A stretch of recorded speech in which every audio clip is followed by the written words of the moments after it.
Le marché du travail français, un système à deux vitesses. C'est une expression qu'on entend très souvent. Mais au fond, qu'est-ce que ça signifie concrètement? Est-ce que c'est vraiment la réalité du terrain? Allez, aujourd'hui on va décortiquer tout ça ensemble pour essayer d'y voir un peu plus clair. Notre point de départ, c'est un constat que tout le monde peut faire. Le monde du travail est en pleine ébullition. On parle de révolution numérique, d'automatisation, de métiers qui apparaissent du jour au lendemain. Bref, toutes les cartes sont en train d'être rebattues. La grande question, c'est donc de savoir si notre marché du travail, en France, est vraiment armé pour faire face à cette immense transformation. Alors, pour commencer, on va justement se pencher sur cette transformation. Pour bien comprendre les défis actuels, c'est absolument essentiel de prendre la mesure de l'ampleur des changements en cours. Quand on parle de révolution numérique, ce n'est pas juste un concept à la mode, Ça a des conséquences très, très concrètes. On voit par exemple émerger des métiers qu'on n'aurait même pas imaginés il y a 10 ans. En parallèle, le contenu des jobs plus traditionnels, lui aussi, évolue à toute vitesse. Et puis bien sûr, il y a l'automatisation qui touche de plus en plus de tâches. Tout ça, ça met une pression énorme sur le marché de l'emploi. Bon, maintenant, avant de creuser l'impact de ces changements, il faut qu'on soit d'accord sur les bases.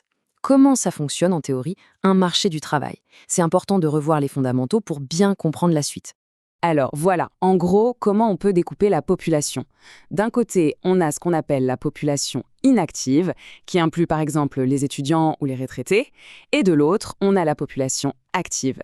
C'est elle qui est au cœur de notre sujet. Ce sont toutes les personnes qui sont disponibles pour travailler, qu'elles aient déjà un emploi ou qu'elles en recherchent.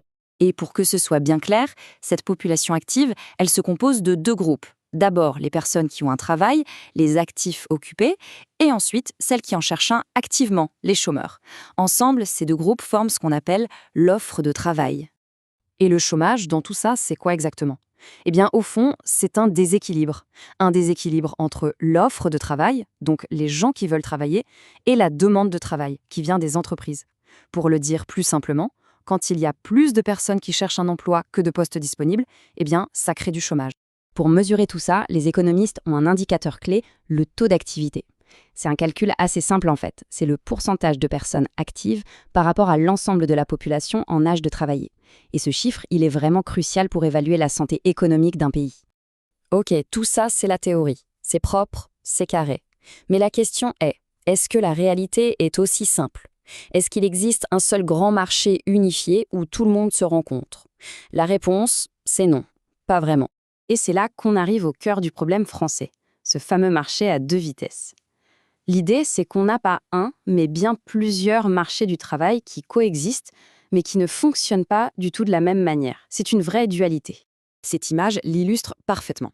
D'un côté, on a ce qu'on appelle le secteur protégé. C'est le monde des emplois stables, souvent en CDI. Et de l'autre côté, on trouve le secteur fragile, celui qui est caractérisé par les emplois précaires, comme les CDD qui s'enchaînent, ou l'intérim. Ce sont vraiment deux mondes qui peinent à communiquer entre eux. Et évidemment, cette segmentation a des conséquences directes, et elles sont lourdes. C'est en grande partie ce qui explique pourquoi le taux de chômage en France reste élevé de manière structurelle. Le secteur protégé est une sorte de forteresse, difficile d'accès, tandis que le secteur fragile, lui, ne permet pas de se construire une carrière stable. Ça crée d'énormes barrières, surtout pour les moins qualifiés, et ça alimente les inégalités. Alors, face à un diagnostic aussi net, la question qui se pose est évidente. Que peut faire l'État?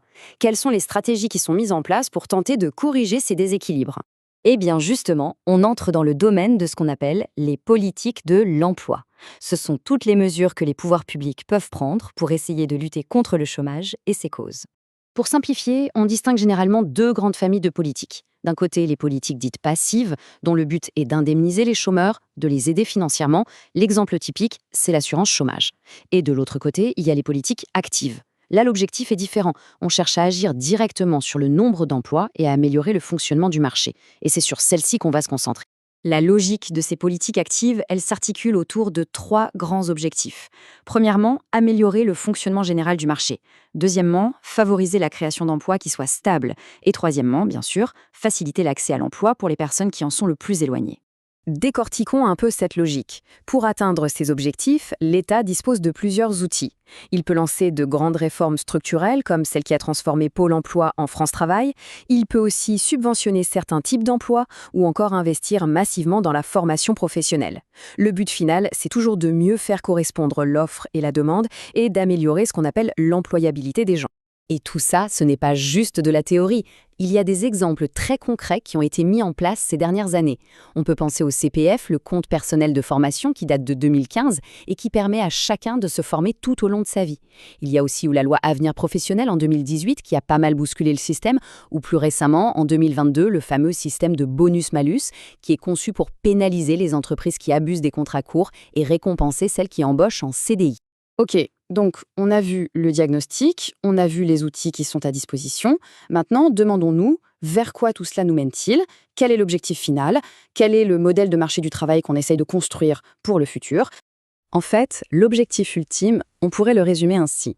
Il s'agit de réparer ce marché à 2 vitesses.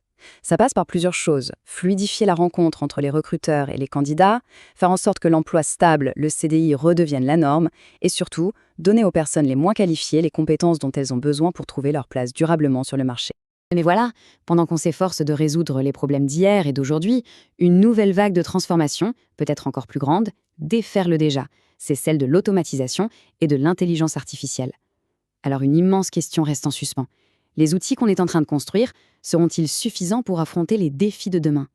La question est posée.